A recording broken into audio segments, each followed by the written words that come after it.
Então, eu quando estava recém-formado, conheci o seu Miguel. O seu Miguel era um cidadão extraordinário. Um amigo que curiosamente se chamava Queimal. Não tinha nada a ver com o nome, mas ele chamava-se Queimal. Disse: Alberto, eu vou te levar para ver o seu Miguel. Eu disse: quem é o seu Miguel? Não, eu queria que você fizesse um atendimento para ele. E nós fomos na comunidade miserável, de acesso difícil, e quando ele entrou num barraco, à entrada do barraco tinha uma senhora com o cotovelo centrado na janela, olhando para o horizonte, não nos cumprimentou, ele cumprimentou, eu também, mas ela não deu a mínima para nós. Nós entramos, eram 2 compartimentos pequenos. No segundo estava o seu Miguel. No primeiro tinha alguém deitado numa rede. E lá, o seu Miguel, ele começou a falar bem alto: seu Miguel, eu trouxe um médico, é o Alberto. Aí ele se virou para mim e disse assim: eu estou dizendo isso porque o seu Miguel não se queixa. Então eu estou dizendo que tu é médico, senão ele não vai se queixar, ele não vai dizer o que ele está precisando. E aí nós começamos a conversar com o seu Miguel. Foi uma das primeiras consultas que eu fazia de recém-formado, e quase que eu desisto de fazer medicina de tão incompetente que eu me senti, porque o seu Miguel tinha tudo. Era um ranceniano que tinha perdido os dedos porque o rato comera ali. E eu tive a oportunidade de ver alguns deles transitando livremente ao largo da sua casinhola. Seu Miguel tinha erisipela. Falava da erisipela, mas falava também de que a erisipela foi decorrente de que ele se coçava. E ele se coçava porque tinha diabetes. E como ele não enxergava direito, ele não dava conta de que a coçadura dele feria. Com a sensibilidade comprometida pela hanseníase, aquilo infeccionava. O que mais, seu Miguel? Eu tenho pressão alta.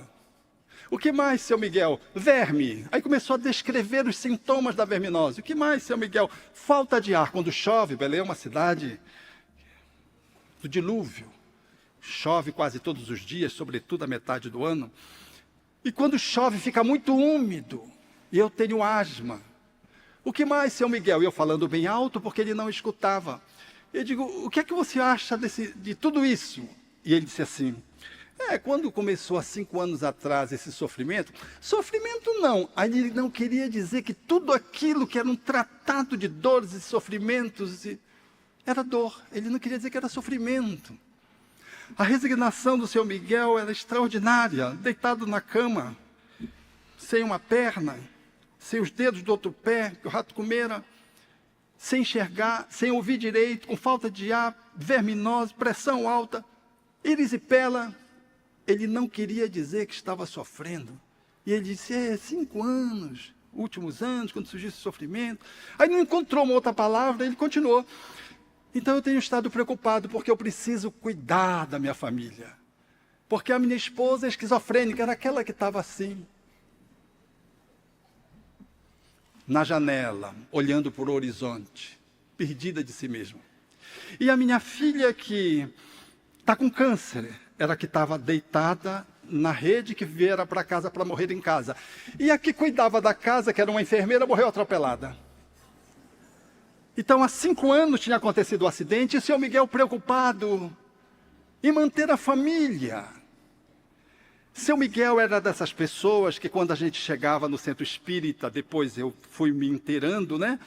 Reclamando daquilo, uma dor de coluna, uma dor de cabeça, o joanete, levava, reclamando de tudo, levava a fazer uma visita no seu Miguel, largava com o seu Miguel, lá depois a pessoa saía curada. Seu Miguel era mais do que um médico, porque ele tinha tanto sofrimento, e ele era um hino de louvor à vida, não de louvor ao sofrimento, que ele tentava negar relativamente.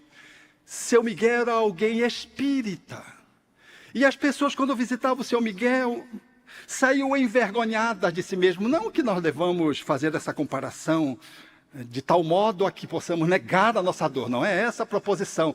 Mas às vezes nós super relativizamos a nossa dor, superdimensionamos o nosso sofrimento, não olhamos, como os espíritos disseram a Allan Kardec, para baixo, para percebermos que tem pessoas que estão em desafios tão grandes, de que os nossos são dignos, mas nós não fomos esquecidos da divindade, tem outros. Seu Miguel era que todo mundo queria ir visitar no serviço assistencial espírita da União Espírita Paraense. Todo mundo queria atender o seu Miguel. Não era que atender o seu Miguel, era se atender. Porque chegava lá, conversava com o seu Miguel e saía rejuvenescido. Seu Miguel era uma borboleta que saiu do casulo misérrimo, idoso.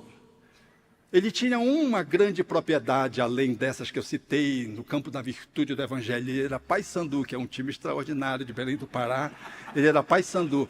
E ele dizia, seu Miguel, o senhor é extraordinário, o senhor é Paysandu. O Paysandu apanhava, mas ele continuava. Até nisso o seu Miguel era bom. Resignado com a derrota do Paysandu, que era o time que às vezes não ganhava.